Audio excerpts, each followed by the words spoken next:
నమస్తే, welcome to SWN news. Boinpally నుండి Maharashtra border వరకు జాతీయ రహదారి 44 అండర్ గ్రౌండ్స్ వర్క్స్ అభివృద్ధి దిశగా ఉన్నాయి. Project director Srinivas, GMRMD Ramana, తూఫాన్ బోయిన్పల్లి నుండి మహారాష్ట్ర బోర్డర్ వరకు చాలా అండర్ గ్రౌండ్ వర్క్స్ అభివృద్ధి దిశగా ఉన్నాయి. బోయిన్పల్లి నుండి కలాకల్ వరకు 27 కిలోమీటర్లు 4 లైన్ల నుండి ఆన్లైన్ల వరకు విస్తరించడం జరుగుతుందని, డిసెంబర్ 5 కల్లా అన్ని వర్కులు పూర్తవుతాయని మీడియాతో తెలిపారు. ఇక జాతీయ రహదారి ప్రాజెక్టు డైరెక్టర్ శ్రీనివాస్, బోయిన్పల్లి నుంచి తెలంగాణ మహారాష్ట్ర బార్డర్ వరకు చాలా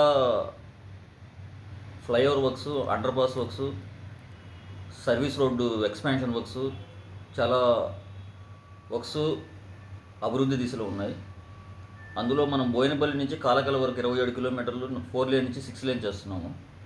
అందులో 4 ఫ్లైఓవర్స్ ఉన్నాయి, 5 అండర్ పాస్లు ఉన్నాయి. డిసెంబర్ 25 కల్లా అన్ని వర్క్స్ కంప్లీట్ అయిపోతాయి. దాని తర్వాత కాలకల నుంచి మహారాష్ట్ర బార్డర్ వరకు ప్రస్తుతం 8 underpass works, block spot works అన్నీ శరవేగంతో జరుగుతున్నాయి. ఆ వర్క్స్ అన్ని 8 అండర్ పాస్లు ఆగస్టు 24 కల్లా కంప్లీట్ చేసే దిశలో ఫ్రీక్వెంట్గా మేము మానిటర్ చేస్తూ ఉన్నాం. డిసెంబర్ ఎండింగ్ కల్లా అన్నీ కంప్లీట్ అయిపోతాయి. అవి కాకుండా కొత్తగా బ్లాక్ స్పాట్ వర్క్స్ అరౌండ్ 22 లొకేషన్స్లో